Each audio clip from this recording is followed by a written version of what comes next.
What is up, everyone? It's Quinn here, and in today's video, I'm going to be going through my Week 6 top 20 tight end rankings. If you guys enjoyed the video, do me a huge favor, hit that like button and subscribe. But let's just dive right into Tier 1.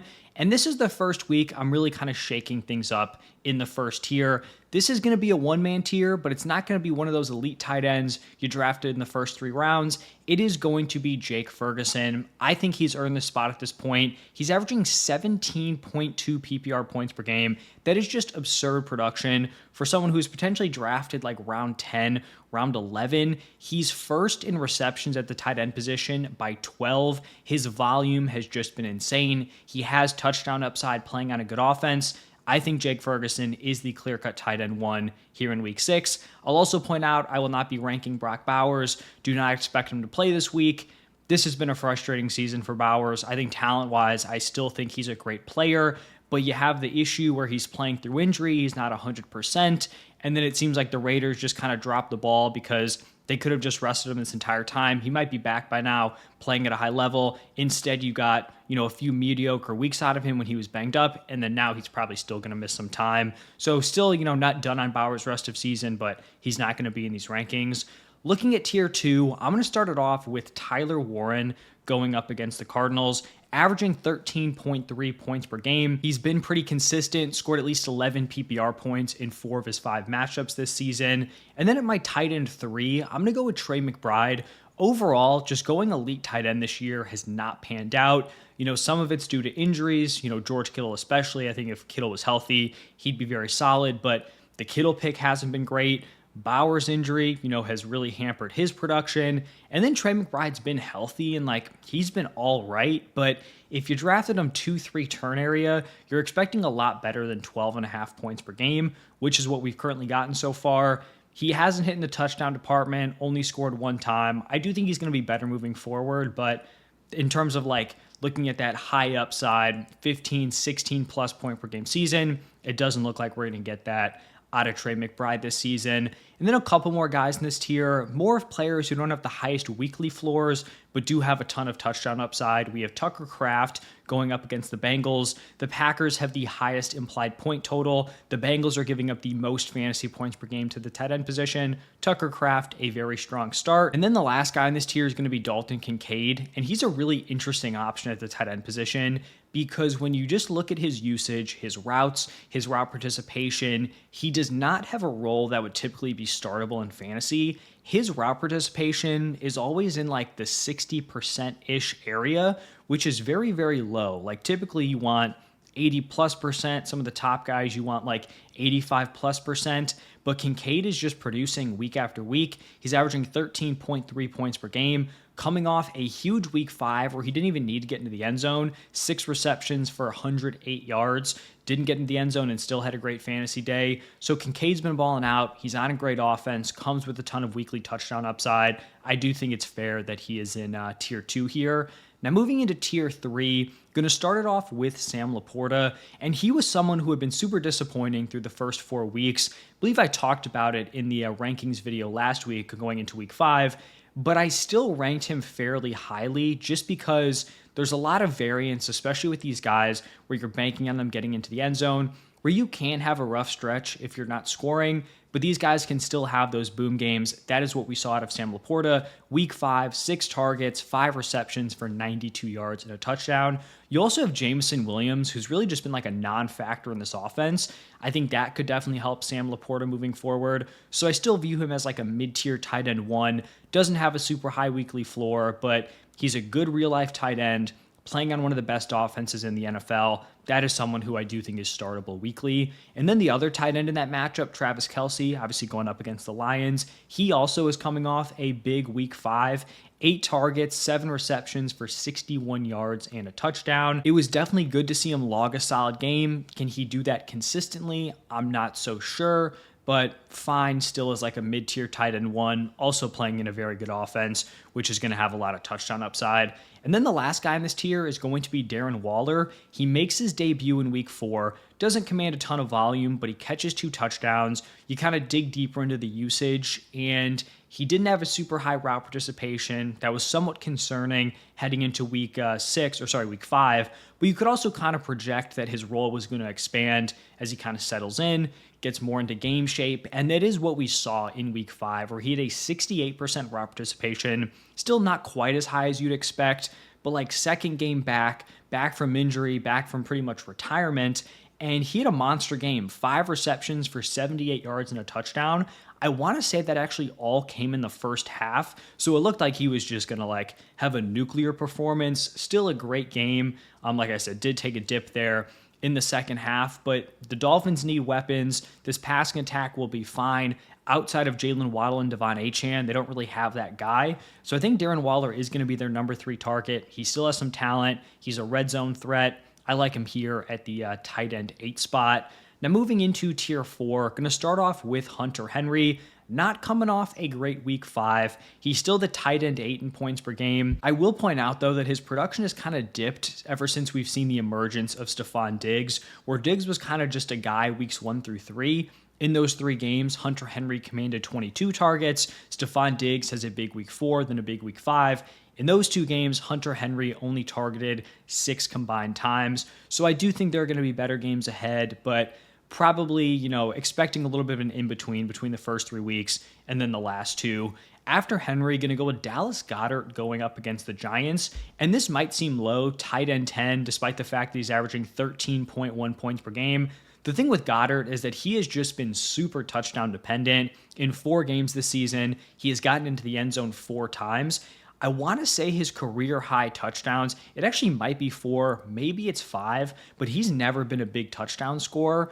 This year, he's probably going to set that career high, but in terms of like a weekly floor, it's just not really there. He hasn't hit 50 yards yet in a game. He is really riding hot with those touchdowns, and they're certainly using him creatively. He is getting targeted more than you'd expect playing with A.J. Brown and Devonta Smith, but I still think there are going to be, some more floor games moving forward. Still like a back-end tight end one for me. Next up is going to be Kyle Pitts going up against the Bills. He's just kind of been a very safe, steady option. He's been targeted at least 5 times in every game this season. He scored at least 7 PPR points, which isn't a crazy high bar, but it's certainly something you'd at least like to have as a baseline, and Kyle Pitts has kind of established that this season, so he is my tight end 11.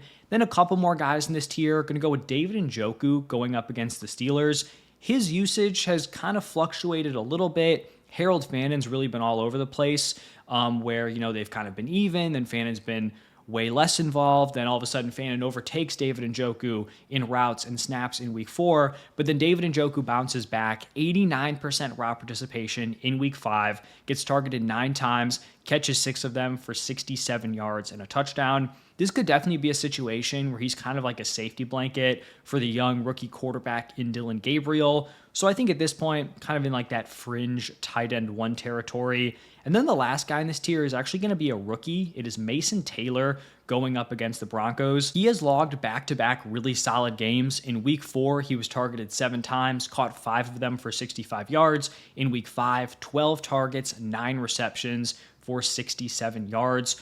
So you look at this Jets offense, outside of Garrett Wilson and Breece Hall, there are like 0 competent weapons on this offense.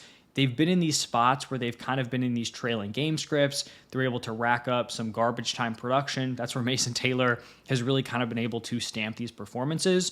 So it is, notable that he's coming in as a rookie, even in a wide open group of weapons. There's still no guarantee that you get super involved. Targets are earned, not given. It's good to see out of Mason Taylor here early on in his rookie season. Now moving into tier 5, I'm going to start it off with Zach Ertz, and he was someone who really came out hot to start off the season. Really strong production in the first 2 weeks, has really just tanked over the last 3. I still think he's a fine option. He's on a good offense. Commanders have the 3rd highest implied point total this week. You would think with no Terry potentially again that his target floor would be a little bit higher, but he is just coming off a game without Terry where he just did absolutely nothing. So the tight end position can be volatile. A lot of these guys don't have the highest weekly floors. I still think he's like a fine, like kind of gross option at the tight end position. Then I'm going to go with Jake Tonjes taking on the Buccaneers. Now, I will say this is somewhat dependent on the Ricky Pearsall, Jawan Jennings injuries. If both of those guys are back, then I'd probably move Tonjes down a little bit. But if one or both of those guys miss time, Tonjes has kind of proven that he can be involved in his last two games. He's gone 3 for 58 and a touchdown, and then 7 for 41 and a touchdown. So definitely someone who could be a potential streaming option this week.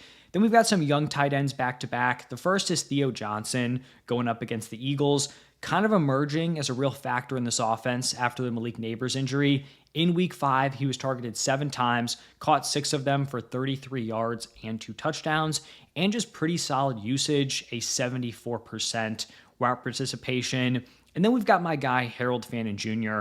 Like I kind of mentioned with Njoku, his usage has really kind of fluctuated up and down throughout the season. It's been fairly unreliable. Didn't have the worst week 5 just because he did get into the end zone, but I believe it was only like 13 receiving yards. And his route participation was all the way down at 56%, which typically is not playable. The thing with Fannin is heading into week 6, that might jump up to 75%. You just don't really know. It's kind of been all over the place. As like a mid-tier tight end too, I kind of feel like this is a fair spot for him. And then I'm going to go with Juwan Johnson going up against the Patriots. It was a nice run for Juwan Johnson. I think it might be coming to an end. This was a Saints tight end room that was super banged up heading into the season. They had guys on IR, guys who were just not able to play. And so Juwan Johnson just stepped into this huge role where he was playing an insane amount of snaps, running an insane amount of routes. That is seemingly coming back down to earth here, where in week 5, he had an 81% route participation. That's still a very strong number, but not like the 95+% we were getting in the first few weeks. Foster Moreau is back. Taysom Hill is back. And Taysom Hill isn't like directly eating into his opportunities, but it's just another kind of weapon in the offense, someone who also could vulture near the goal line. So Juwan Johnson, this tight end 18 range, definitely has taken a little bit of a hit. Then the last guy in tier 5 is going to be Evan Ingram going up against the Giants. Underwhelming start to the season. Last couple of games have been fine. Week 4, 7 targets, 4 receptions for 29 yards. In week 5, 6 targets, 4 receptions for 33 yards and a touchdown. He has a role. They use him somewhat creatively. This is a decent offense.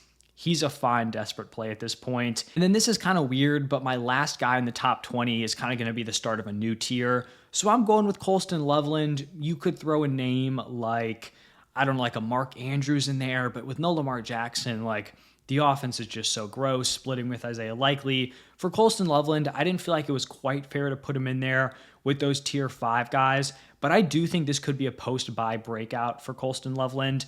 I thought it had a chance of happening in week 3. I believe that was the game where he was like pretty involved early on, goes down with the hip injury, misses week 4, week 5 bye. Coming out of the bye week, we do see rookies typically take a bump in their usage. I think it's going to happen here with Colston Loveland. So do I love him in my lineup? No, but in deeper leagues, if you're super desperate, maybe you have Bowers at tight end, maybe you have, who's on bye? Maybe like TJ Hawkinson. If you have him and you're desperate, Colston Loveland is someone who I do think could have a breakout this week. But that is going to wrap it up for my top 20. If you guys enjoyed the video, do me a huge favor, hit that like button and subscribe. Check out the running backs, wide receivers, quarterbacks. Those are all posted. Defenses will be coming out later today, and then flex rankings coming out tomorrow. Thank you all for stopping by, and I'll see you in the next one.